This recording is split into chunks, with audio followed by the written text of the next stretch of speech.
Hi everyone, Sarah here. I had a request to show how I mount my stamps. I guess not really mounting, I guess it's the storing part. So what I use is, these are 8.5 by 11 laminating sheets. Sorry, I don't have the package, but this is the package here. It's Studio is the brand. And I get them at Dollarama. Now I am in Canada, so I don't know. These ones are 3 in a package for the large ones for $1. And then, well, I guess it's $1.25 now, sorry. These ones are the little ones, and the size is 2.5 by 4, so it's like business card size. And they are 8 in the package for $1.25.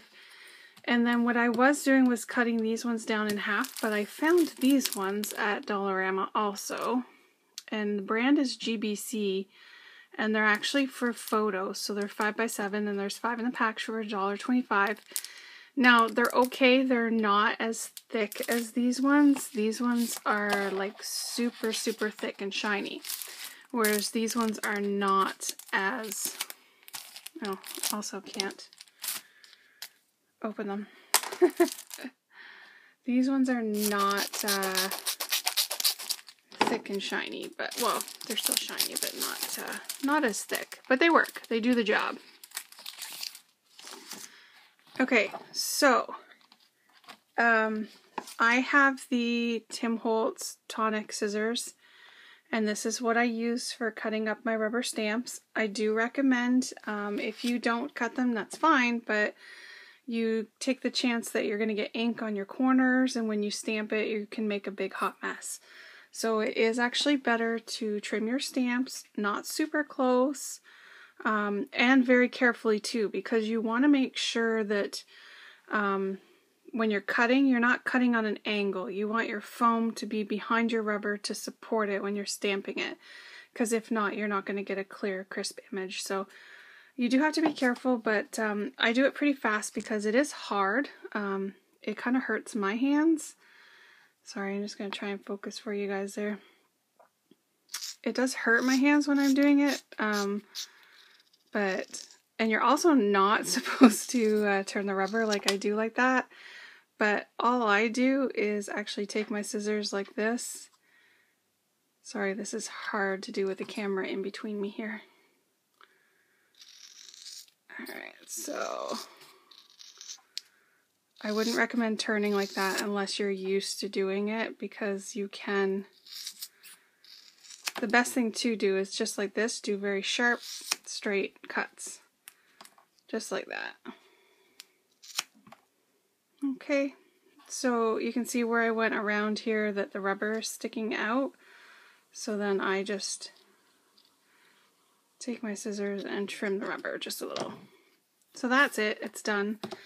And then what I do with the card for these ones is I take my paper trimmer and I cut them down. I cut as close as I can because I want the name there. I know they're Greeting Farm, but I cut off a little bit of this and then down to the side so that I can place it inside of this, because you have to have a little bit of space around all the edges in order to seal it. So and I store these here. So these are the ones that I just did the other day. You can see these ones, I trimmed them a little bit smaller, so I realized I didn't have to go that small.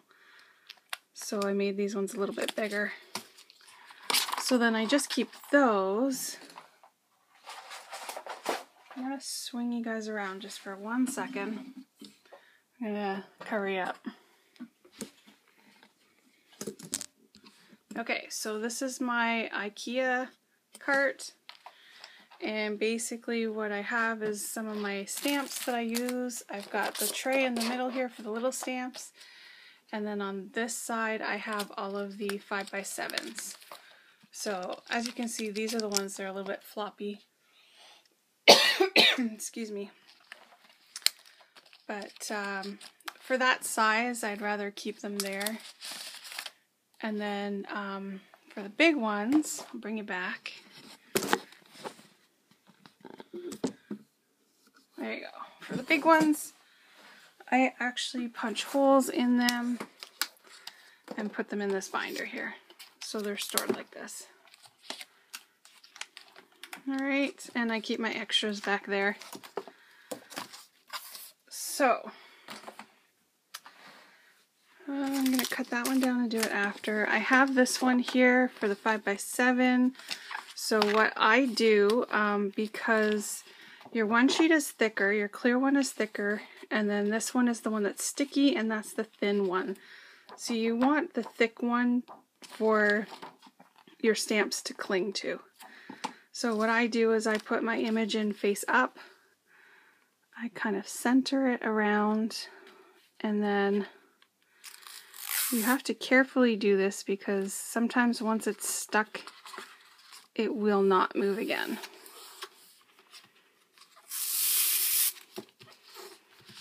So then you just want to slowly do it and spread it out to get out any air bubbles. And then I take my bone folder, which I forgot to grab, and you spread it out to get out all the air bubbles. So I always do the image first. Here, move this out of the way so you guys can see, because you can see the air bubbles all the way around, right? So then take my bone folder and spread it to the side and push most of the air bubbles out. You're not going to get all of them out. It's not perfect. It's not like going to Staples and getting it laminated, but you can get most of it out.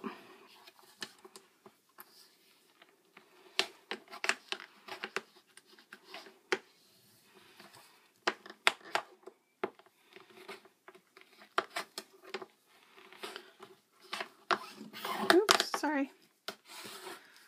So, oh look, I got a little piece of rubber in there. Nice. So then these are the stamps already trimmed, and you just plop them on. It's up to you if you want to use a fancy order or anything.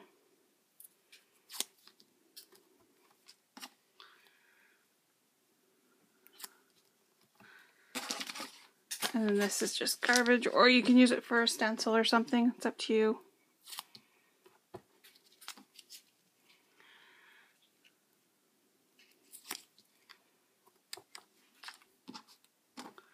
So there we go. That's my stamp set all organized. They don't fall off. They're stuck on there. Very good. So then the big one that I got, I don't know if I showed you guys this yet. Greeting Farm put this one in the sale section, and this is called the Creeper Kit. So this is the first. The last one that I got was Creepy Kids 2, and this is the actual Creeper Kit, so the original one. So super cute images. These guys are stinking adorable, and so many sayings.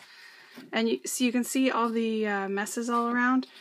Basically what I did, because this one did not come with a card, I took the whole piece. I've already cut them all out. I didn't want to do that on camera. I took the whole piece of rubber, because it's big 8x10 rubber, inked it all up, and then took my paper and then laid it on top and just went like this, just so I could get a full image. And then I'm going to laminate this one in my laminating sheet. Like I said, this one stays on the bottom. You put it in like this, and then you're going to slowly pull it across and do it. I'm going to do it off camera because it's easier without the camera right in front of me. Alright, so that's it. If you have any questions, let me know. Alright, thanks. Bye.